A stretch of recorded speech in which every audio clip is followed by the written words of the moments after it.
his name was Saul, so he started killing Christians. He was killing Christians all his life, and then God was able to strike him, and then like he became blind. And then once that happened, it's like he was able to meet God, and God said, "You're gonna do better things than what you're doing for me, than what you was doing against me." And so what happened was Paul became a Christian.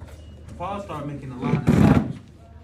But one thing about Paul he was pouring his life into Timothy.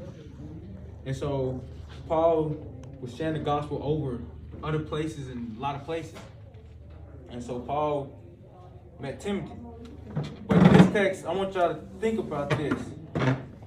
What is something that comes to mind when you're talking about someone that's being taught something or being discipled?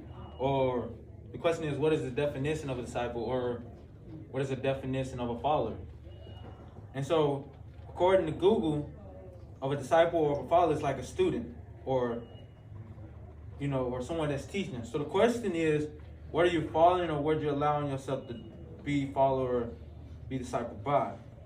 But we notice that this letter is a personal letter by Paul to Timothy, which was where Paul was in prison, from my knowledge, and to where Paul doesn't feel as if he was going to make it at the time. So it seems as if Timothy was on assignment in Ephesus, and he called Timothy, and Paul called Timothy to visit him so that Paul can give him the mission to keep on going forward. And so now, as we read the text, it says this in 2 Timothy 2. You therefore, my son, be strong in the grace that is in Christ Jesus. The things which you have heard from me in the presence of many witnesses, entrust these to faithful men